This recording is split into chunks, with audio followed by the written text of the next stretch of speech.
కాసేపట్లో అసెంబ్లీ ప్రత్యేక సమావేశం జరగనుంది. అమరావతి చట్టబద్ధతపై తీర్మానం చేయనుంది. దీనికి సంబంధించిన మరింత సమాచారం మా ప్రతినిధి కృష్ణ అక్కడి నుంచి ప్రత్యక్ష ప్రసారం అందిస్తారు.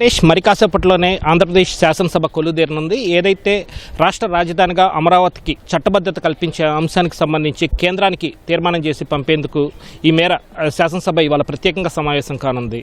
ఇప్పుడు వరకు కనుక చూస్తే మనకి రాష్ట్ర విభజన చట్టంలోని సెక్షన్ 5లో ఏదైతే ఉమ్మడి రాజధానిగా అటు తెలంగాణకి ఇటు ఆంధ్రప్రదేశ్కి ఉమ్మడి రాజధానిగా హైదరాబాద్ 10 ఏళ్ల పాటు ఉంటుందని చెప్పి చట్టం ఉంది. ఆ తర్వాత 2024 జూన్ 2 వరకు కూడా ఈ చట్టం వర్తిస్తుందనే నిబంధన ఉంది. అందులోనే సబ్ క్లాస్ 2 కనుక చూస్తే 10 ఏళ్ల తర్వాత జూన్ 2, 2024 తర్వాత హైదరాబాద్ అనేది తెలంగాణకు రాజధానిగా కొనసాగుతుందని, అమరావతికి నూతన రాజధాని ఏర్పడుతుందని చెప్పి ప్రస్తుతం చట్టం చెప్తోంది. అందులో నూతన రాజధాని ఏంటి అనేది ఇంతవరకు చట్టంలో స్పష్టంగా లేదు. దానికి ఇప్పుడు ఆ చట్టంలో అమరావతి ఆంధ్రప్రదేశ్ రాజధానిగా అనే అంశం చేర్చేందుకు ఇవాళ కేంద్రానికి తీర్మానం చేయాలని చెప్పి ప్రభుత్వం నిర్ణయించింది. దానికి సంబంధించి ఇవాళ ప్రత్యేకంగా చట్టసభ అనేది కొలువుదీరనుంది. అందులో కూడా అమరావతి రాజధాని అనే విషయంలో కూడా ఏదైతే సిఆర్డీఏ చట్టం ప్రకారం క్యాపిటల్ రీజనల్ డెవలప్మెంట్ అథారిటీ ఏరియాలో మాస్టర్ ప్లాన్ ప్రకారం ఏర్పడిన అమరావతి ఆంధ్రప్రదేశ్ క్యాపిటల్గా ఉంటుందనే విషయాన్ని స్పష్టంగా చెప్పేలాగా ఇవాళ తీర్మానం చేయనున్నారు. ఇది భవిష్యత్తులో ప్రభుత్వాలు మారినా ఇంకొకరు ఎవరైనా సరే అమరావతిని కదపాలని చూసినా సరే కేంద్ర చట్ట సవరణ ద్వారానే అది సాధ్యమవుతుంది తప్ప ఇక్కడ రాష్ట్ర ప్రభుత్వం ద్వారా అది సాధ్యం కాని విధంగా పకడ్బందీగా ఈ తీర్మానం చేసి కేంద్రానికి పంపించాలని చెప్పి రాష్ట్ర ప్రభుత్వం యోచిస్తుంది. ఇవాళ దానికి సంబంధించి దాదాపు ముఖ్యమంత్రి చంద్రబాబుతో పాటు ఉప ముఖ్యమంత్రి పవన్ కళ్యాణ్, మంత్రి నారా లోకేష్, అలాగే మంత్రులు, ఎమ్మెల్యేలు అన్ని ప్రాంతాల వారు కూడా సభలో సుదీర్ఘంగా చర్చించి తీర్మానం చేయనున్నారు. ఇవాళే ఈ తీర్మానాన్ని కూడా కేంద్రానికి పంపేలాగా కూడా ప్రభుత్వం నిర్ణయించింది. దీనికి సంబంధించి మరిన్ని వివరాలు వెల్లడించేందుకు మనతో ఎమ్మెల్యేలు ఉన్నారు. వారిని అడిగి మరిన్ని వివరాలు తీసుకుందాం. సార్ చెప్పండి సార్, ఈ చట్టబద్ధత ద్వారా అమరావతికి ఎలాంటి రక్షణ కవచం అనేది ఏర్పడే అవకాశం ఉంది ఏంటి? ఒక్కసారి చరిత్రలోకి వెళితే దక్షిణ భారతదేశం అంతా ఒక రాష్ట్రంగా ఉన్న రోజున తెలుగు, తమిళ్, కన్నడ, మలయాళం అందరం కలిపి ఉన్న రోజుల్లో చెన్నై రాజధానిగా ఉండేది. ఆ తర్వాత భాషా ప్రయుక్త రాష్ట్రాలు వచ్చిన తర్వాత అది కర్నూలు తర్వాత ఉమ్మడి ఆంధ్రప్రదేశ్ రాజధానిగా హైదరాబాద్ని పాడి వెళ్ళింది.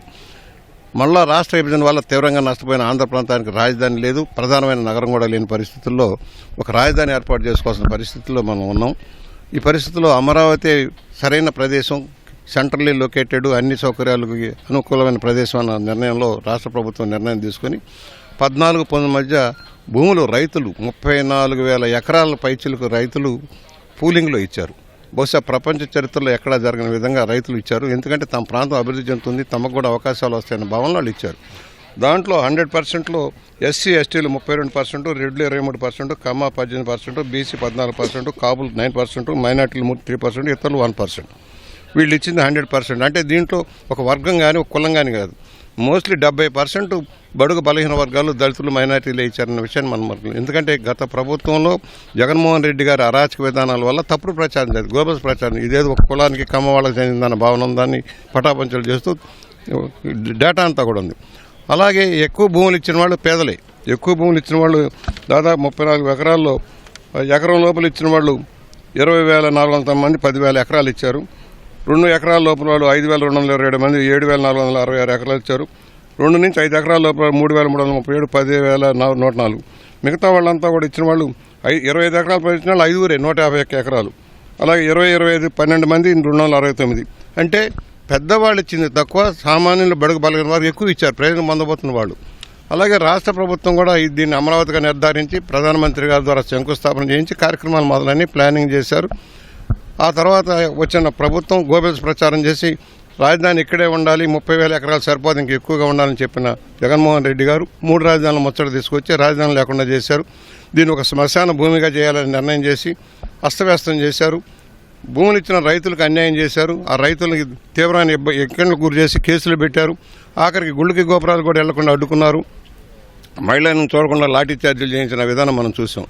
ఇవాళ ఎక్కడైనా ఒక రాజధాని ఏర్పాటైతే దాని ఇప్పుడు హైదరాబాద్ ఉంది. హైదరాబాద్ కేంద్రీకృతమైన ఆదాయం వల్ల తెలంగాణకు అభివృద్ధి పథంలో ముందుకు చేసేదానికి అవకాశం వచ్చింది. కలకత్తా కావచ్చు, చెన్నై కావచ్చు, బాంబే కావచ్చు, ఢిల్లీ కావచ్చు, ఎక్కడైనా సరే ప్రధానమైన నగరాల వల్ల అవకాశాలు వస్తున్నాయి. అమరావతి కూడా మేము నిర్ణయించింది ఆ రోజున విజయవాడ, గుంటూరు, తెనాలి, మంగళగిరి ఈ ప్రాంతం అంతా ఔటర్ రింగ్ రోడ్ ద్వారా సహకారం రావాలి. కేంద్రీకృత సౌకర్యాలు ఉన్నాయి ఇక్కడ. రైల్వే నెట్వర్క్, అద్వితీయమైన రైల్వే నెట్వర్క్ ఉంది ఇక్కడ. విజయవాడ కేంద్రంగా, గుంటూరు కేంద్రంగా అనేక ప్రాంతాలకు వెళ్ళే రైల్వే నెట్వర్క్ ఉంది. నేషనల్ హైవేస్ ఉన్నాయి, గ్రీన్ఫీల్డ్ హైవేలు కూడా వస్తూ ఉన్నాయి. నీటి వనరుల ఇబ్బంది లేదు, ఎందుకంటే శ్రీశైలం, నాగార్జున సాగర్, అదేవిధంగా పులిచింతల, విజయవాడ బ్యారేజీ, మరో వైకుంఠపురం బ్యారేజు, కృష్ణా బ్యారేజ్కి దిగున ఇంకో బ్యారేజీలు కట్టుకున్న కూడా నీటి కొరత లేని ప్రాంతం. భూములు ఇవ్వడానికి రైతులు సిద్ధంగా ఉన్నారు, ఎందుకంటే అప్పుల పాలైపోయిన రైతులు తమకు ఏదో ఒక మేలు జరుగుతుందన్న భావనలో ఉన్నారు కనుక రాజధాని ఇక్కడే పెట్టాలని వాళ్ళ అన్ని కార్యాలయాలే కాకుండా ఆర్థిక రాజధానిగా విశాఖపట్నం వస్తుంది, ప్రధాన కేంద్రంగా ఇక్కడ ఉంటుంది. రాయలసీమలో పారిశ్రామికీకరణ ద్వారా, హార్టికల్చర్ హబ్ ద్వారా చేయటం ప్రణాళిక రూపుదిద్దారు. చంద్రబాబు నాయుడు గారి నాయకత్వంలో ప్రణాళిక రూపుదిద్ది అన్ని ప్రాంతాలకి, అన్ని జిల్లాలకు కూడా న్యాయం జరిగేలాగా ఒక కాన్సెప్ట్ని, ఒక భవిష్యత్తు ప్రణాళికను రూపుదిద్ది ఆమోదింపజేసుకుని ముందుకెళ్తూ ఉన్నాం. దాని పర్యవసానంగానే రాష్ట్రం అన్ని సమగ్ర అభివృద్ధి, గతంలో జరిగిన పొరపాట్లు జరగకుండా, కేంద్రీకృతం కాకుండా అన్ని ప్రాంతాల అభివృద్ధికి ప్రణాళిక రూపుదిద్దుకుని ముందుకెళ్తున్నాం. కనుక ఈ రోజున అమరావతికి రాజధాని ఉండాల్సిన పరిస్థితి ఉంది. ఎందుకంటే మరో మూర్ఖుడు వచ్చి, జగన్మోహన్ రెడ్డి ఒక మూర్ఖుడు వచ్చి మళ్ళీ తగలేయకుండా, పాడు చేయకుండా ఉండాలంటే చట్టబద్ధత కల్పించాల్సిన అవసరం ఉంది. అందుకనే కేంద్రం కూడా తక్షణమే రాష్ట్ర కేబినెట్ ఆమోదంతో పాటు రాష్ట్ర శాసనసభ యొక్క ఆమోదం కూడా తెలిపితే వెంటనే పార్లమెంట్లో చట్టం చేస్తే ఇక ముందు ఎవరు వచ్చినా సరే దీన్ని మార్పులు చేర్పులు చేయకుండా భవిష్యత్తు గ్యారంటీ, త్యాగాలు చేసిన రైతాంగానికి భవిష్యత్తు గ్యారంటీ ఉండాలి, ఆంధ్రప్రదేశ్ భవిష్యత్తు గ్యారంటీ ఉండాలి. దానివైపు కూడా మేము దృష్టి సారించడం కోసం ఈ కార్యక్రమం తీసుకున్నాం. ప్రజల రాజధాని అమరావతి అనేక సామాజిక వర్గాలకి, అనేక కోడళ్ళకి, అలాగే ఆర్థిక అభివృద్ధికి, పారిశ్రామిక అభివృద్ధికి, ఇక్కడ నుంచి వలసలు పోయే వారంతా తిరిగి రాష్ట్రానికి వచ్చేదానికి అవకాశం ఉంటుంది. ఇక్కడ నుంచి హైదరాబాద్ కానీ, తెలంగాణ కానీ, బెంగళూరు కానీ లక్షల మంది వలసలు పోతున్నారు. ఆ పరిస్థితి లేకుండా మరికొంతమంది ఇక్కడికి వచ్చేలాగా, ఈ ప్రాంతం సస్యశ్యామలంగా అభివృద్ధి చెందేలాగా ఉండేదానికి అవకాశం కల్పించే లక్ష్యంలో ఏకైక రాజధానిగా అమరావతి, అలాగే జ్యుడిషియల్గా అవసరమైన చోట కర్నూలులో ఒక జ్యుడిషియల్ హైకోర్టులు బెంచ్లు కూడా పెట్టేలాగా నిర్ణయం చేసుకుంటూ ముందుకు సాగుతూ ఉన్నాం. అంటే మనం కనుక చూస్తే వైసీపీ ప్రతిపక్షంలో ఉన్నప్పుడు ఈ రెండు ప్రాంతాల మధ్య అమరావతి కావాలని చెప్పి కోరింది. తర్వాత అధికారంలోకి వచ్చాక 3 రాజధానుల నిర్ణయం ఎత్తుకుంది. మళ్ళీ ఆ తర్వాత మళ్ళీ ఇక్కడే ఉంటామని చెప్పి ప్రకటిస్తుంది. మళ్ళీ సభకు రావట్లేదు. దీన్ని ఎలా చూస్తారు? ఇవాళ నేను అడుగుతున్నా, నీకు చిత్తశుద్ధి ఉంటేరా, అమరావతిలో మీరేం చెప్పారా? తాడేపల్లిలో ప్యాలెస్ కట్టుకున్నాను, నేను ఇక్కడే రాజధాని. హైదరాబాద్ ఎన్నికలు గెలవడంతో మార్చేసావు, 3 రాజధానులు ముచ్చట తెచ్చావు, దీన్ని పండబెట్టావు, శ్మశానం అన్నావు, నీ మంత్రులతో చెప్పించావు, అసెంబ్లీ సాక్షిగా చట్టం చేసావు, వ్యతిరేకంగా చట్టం చేసావు, మళ్ళీ ఇవాళ మరలా ఓడిపోయింది ఇదే అంటున్నావు. నీ మాట నమ్మకం లేదు, నీ మాట మీద నిలకడలేని వ్యక్తివి, సరైన అవగాహన లేని వ్యక్తివి, రాజధాని గురించి ఈ చుట్టుపక్కల ఉన్న రాజధాని మీద, ప్రాంతం మీద అవగాహన లేని వ్యక్తి. నీ మీద నమ్మకం లేక పారిశ్రామికవేత్తలు పారిపోయారు, పెట్టుబడిదారులు పారిపోయారు. వాళ్ళు పెట్టుబడిదారులు తరలి వస్తూ ఉన్నారు. వారిలో అపనమ్మకం కలిగించడం నీ ప్రయత్నం చేస్తున్నావు. ఆ అపనమ్మకం కలగకుండా నమ్మకం కలిగించేదానికి ఒక రాజధాని, ఏ ప్రాంతాల్లో ఏ అభివృద్ధి చేస్తున్న స్పష్టమైన విధానంలో తెలుగుదేశం ప్రభుత్వం, ఎన్డీఏ కూటమి వెళ్తూ ఉంది. మేడం, మీరు చెప్పండి, జగదీశ్వర్ గారు, ఈ రాజధానిగా అమరావతికి చట్టబద్ధత కల్పించే అంశం వల్ల ఉత్తరాంధ్ర ప్రాంతానికి కానీ, మీ ఏరియాకి కానీ ఎలాంటి లబ్ధి చేకూరుతుందంటారు? అంటే గతంలో అటు వైసీపీ ప్రభుత్వం విశాఖలోనే రాజధాని పెడతామని చెప్పి కూడా ప్రకటించి ఉంది. దీనివల్ల మీకు దూరం అవుతుందని మీ ప్రాంతానికి సంబంధించి ఏమన్నా అభిప్రాయం ఉందా? అసలు ఏంటి? దేవతల రాజధాని అమరావతి. నిజంగా చెప్పాలంటే ఇక్కడ ఉన్నటువంటి మొత్తం రాష్ట్ర వ్యాప్తంగా చూసుకుంటే ఇక్కడ మధ్యలో ఉన్నటువంటి అమరావతిలో పెట్టడం చాలా నిజంగా అందరూ కూడా మరి ఎంతో దీనిగా అదృష్టంగా భావిస్తున్నారు. మరి ఈరోజు బిల్లు పాస్ చేసి అలాగే కేంద్రానికి పంపించడం జరుగుతుంది. మరి ప్రతి ఒక్కరు కూడా ఏదైతే మనకి ఏకైక రాజధాని అమరావతి అనుకున్నారు కాబట్టి ఈరోజు ముఖ్యంగా ఎన్డీఏ కూటమి అందరు కూడా ఈరోజు ఇక్కడికి అసెంబ్లీకి చేరుకోవడం జరిగింది. మరి తప్పకుండా మరి దీన్ని కేంద్రానికి పంపిస్తారు. కాబట్టి ఎవరు కూడా పిల్లలు ఇప్పుడు ఏది మన క్యాపిటల్ అంటే చెప్పలేని పరిస్థితిలో ఉన్నారు. కాబట్టి ఈ రోజు నుండి అదంతా తెలిసిపోతుంది.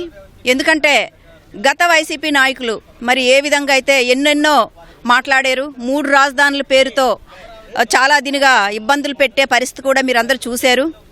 మరి ఈరోజు అంత సిద్ధశుద్ధి ఉన్నప్పుడు ఈరోజు అసెంబ్లీకి రావాలి కదా, కానీ ఎవరు కూడా రాలేదు. మరి ప్రజల కోసం ప్రజానాయకుడుగా మన సీఎం గారు నారా చంద్రబాబు నాయుడు గారు ఈరోజు ఒక మంచి నిర్ణయాన్ని తీసుకోబోతున్నారు. కాబట్టి అందరూ కూడా చాలా సంతోషంగా ఎప్పుడా అనేది ఎదురు చూస్తున్నటువంటి రోజు ఈరోజు రాబోతుంది. కాబట్టి నిజంగా మన సీఎం గారికి, అలాగే నరేంద్ర మోదీ గారికి, డిప్యూటీ సీఎం గారికి అందరికీ ధన్యవాదాలు తెలియజేస్తున్నాను. అలాగే ఒకే రాజధాని నినాదం అలాగే అభివృద్ధి వికేంద్రీకరణ విధానంతో ప్రభుత్వం ముందుకెళ్తోంది. దీనికి సంబంధించి ఇప్పుడు రాజధానిలో అమరావతిలో ఏదైతే గత తెలుగుదేశం ప్రభుత్వంలో కానీ చోటు చేసుకున్న అభివృద్ధి పనులకు కానీ అలాగే ఇప్పుడు ఏ విధంగా ముందుకెళ్తుంది, రెండో దశ భూసేమీకరణ కూడా చేసి మరింత విస్తరణ దిశగా ఏ విధంగా వెళ్తుంది, దానివల్ల ఉపయోగం ఏంటని వివరించేందుకు మనతో పెదకూరుపాడు ఎమ్మెల్యే భాష్యం ప్రవీణ్ ఉన్నారు. ఆయన అడిగి తెలుసుకుందాం. సార్ చెప్పండి సార్, ఈ రాజధాని 2.0 వల్ల ఎలాంటి ఉపయోగం జరుగుతుంది, తాజా చట్టబద్ధత కూడా ఏ విధంగా రక్షణ కవచంలాగా ఉపయోగపడుతుందండి? రాజధాని లేని రాష్ట్రానికి 13 జిల్లాలు ఉన్న కార్యక్రమంలో మిడిల్లో ఉన్న జిల్లాగా ఆ రోజున అమరావతిని ఎంచుకోవడం, గుంటూరు జిల్లాని ఎంచుకోవడం జరిగింది. ఆ తర్వాత వచ్చిన ప్రభుత్వం మూడు ముక్కలాటాడి దీన్ని సరైన పద్ధతిలో లేకపోవటం, మళ్ళీ మన ప్రభుత్వం రావడం, కేంద్ర ప్రభుత్వంతో మాట్లాడి చంద్రబాబు నాయుడు గారు దానికి చట్టబద్ధత తీసుకురావడం కోసం ప్రయత్నం చేయటం, ఈరోజు దీన్ని అసెంబ్లీలో తీర్మానం చేయడం కోసం సమావేశం ప్రత్యేకంగా ఏర్పాటు చేయటం, ఈ సమావేశంలో మేము పాల్గొనటం మా పూర్వజన్మ సుకృతంగా భావిస్తున్నాము, ఎంతో అదృష్టంగా భావిస్తున్నాము. ఇకపోతే 33,000 ఎకరాలు ఉన్న రాజధాని ఒక మున్సిపాలిటీగా ఉండిపోద్ది. పెద్ద స్థాయిలో డెవలప్ చేయాలన్న 1,00,000 ఎకరాల్లో డెవలప్ చేస్తే బాగుంటుందన్న ఉద్దేశంతో వెస్ట్లో ఉత్తరం హద్దుగా కృష్ణానది ఉంది, తూర్పు హద్దుగా మనకి విశాఖ రాజధాని అదే విశాఖ రోడ్డు ఉంది, హైవే ఉంది. అట్లా వెస్ట్ హద్దుగా రింగ్ రోడ్డుని చేసుకుని డెవలప్ చేద్దామన్న ఉద్దేశంతో చంద్రబాబు నాయుడు గారు రెండో విడత భూ సమీకరణకు కూడా ముందుకెళ్ళటం జరిగింది. కొంతమంది దీని గురించి తప్పుడు ప్రచారాలు చేస్తున్నారు. కానీ హైదరాబాదులో చంద్రబాబు నాయుడు గారు 94 నుంచి 2004 మధ్యలో ఇచ్చిన విజన్ వల్లే ఇవాళ తెలంగాణ రాష్ట్రం అత్యధికంగా ధనిక రాష్ట్రంగా ఉంది.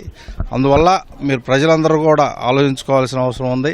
మనకి ఎంత ల్యాండ్ కనుక గవర్నమెంట్కి ఎక్వైర్ అయితే సంస్థలు రావడానికి కానీ డెవలప్మెంట్ రావడానికి కానీ అవకాశం ఉంటుందని ఈ సందర్భంగా నేను తెలియజేస్తున్నాను. తీర్మానానికి వైసీపీ దూరంగా ఉండటాన్ని మీరు ఎలా చూస్తారు? వాళ్ళకి ఎప్పుడు కూడా రాష్ట్రాభివృద్ధి పట్ల కానీ రాష్ట్రం పట్ల కానీ చిత్తశుద్ధి లేదండి. వాళ్ళు సమావేశాలకు రారు, తీర్మానాలకు రారు. వాళ్ళు అసెంబ్లీ సాక్షిగా ఆ రోజున చెప్పారు రాజధానికి మినిమం 30,000 ఎకరాలు ఉండాలని. కానీ దానికి వాళ్ళు కట్టుబడి ఉంటారు.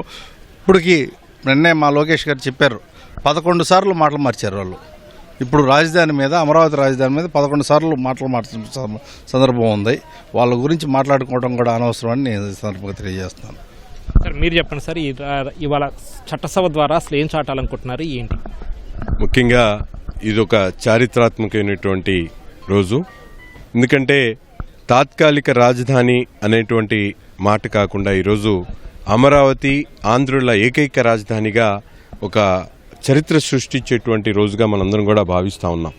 ముఖ్యంగా ఎందుకంటే ఆంధ్రులు ఆనాడు హైదరాబాద్ లాంటి మహానగరాన్ని విడిచి రాజధాని లేనటువంటి ప్రాంతంగా, ఎటువంటి సదుపాయాలు సౌకర్యాలు లేనటువంటి ప్రాంతంగా ఆంధ్రప్రదేశ్ నూతనంగా ఏర్పడినటువంటి పరిస్థితులు. ఇటువంటి పరిస్థితుల్లో ఈరోజు కేంద్ర ప్రభుత్వ సహకారంతో రాష్ట్ర రాజధాని, ఏకైక రాజధాని అమరావతి అనేటువంటి ఆలోచన తీసుకొని అసెంబ్లీలో తీర్మానం చేసి పంపించేటువంటి ఒక మహత్తరమైనటువంటి కార్యక్రమానికి ఈరోజు నాంది పలకడం చాలా సంతోషం. ఈరోజు 5 కోట్ల ఆంధ్ర రాష్ట్ర ప్రజలు ప్రతి ఒక్కరూ కూడా గర్వంగా చెప్పుకునేటువంటి ఒక మంచి రోజు అని చెప్పి మేము భావిస్తా ఉన్నాం. సార్ అశోక్ గారు మీరు చెప్పండి సార్, ఉత్తరాంధ్ర ప్రాంతవాసిగా మీకు రాజధాని దూరం అవుతుందనే భావన ఉందా? అంటే గతంలో వైసీపీ ప్రభుత్వం మీకు దగ్గరగా విశాఖ రాజధాని అని ప్రకటించింది. తాజా పరిణామం వల్ల మీ అభిప్రాయం ఏంటి? ముందుగా చరిత్ర మనం చూసుకున్నట్లయితే రాజధాని అనేది తలమానికంగా రాష్ట్రానికి ఉండాలి, రాష్ట్రంలో అన్ని ప్రాంతాలకి సమదూరంలో ఉండాలి అనేది ఒక విధానం పెట్టుకుని చంద్రబాబు నాయుడు గారు ఆ రోజు అమరావతిని ప్రకటించినటువంటి అమరావతికి ఆ రోజు ప్రతిపక్ష నాయకుడిగా ఉన్నటువంటి జగన్మోహన్ రెడ్డి మద్దతు పలకడం గురించి మనందరికీ తెలిసినటువంటి విషయం. ముఖ్యంగా ఏదైతే డైవర్సిఫికేషన్ ఆఫ్ డెవలప్మెంట్ గురించి ఈరోజు చంద్రబాబు నాయుడు గారు మాట్లాడుతున్నారు. రాజధాని ఎక్కడ ఉన్నాయి? ఇప్పుడు ఉదాహరణకు మీరు తీసుకున్నట్లయితే మనకి ఉన్నటువంటి తెలంగాణకు ఉన్నటువంటి హైదరాబాద్ కావచ్చు, లేకపోతే కర్ణాటకకు ఉన్నటువంటి బెంగళూరు కావచ్చు, లేకపోతే తమిళనాడుకు ఉన్నటువంటి చెన్నై కావచ్చు, అన్ని రాజధానులు ఎక్కడున్నా సరే డెవలప్మెంట్ అనేది డైవర్సిఫై చేసేసి ప్రతి ప్రాంతం కూడా డెవలప్ అవ్వాలనే ఉద్దేశంతో ఆ రోజు చంద్రబాబు నాయుడు గారు పెట్టారు.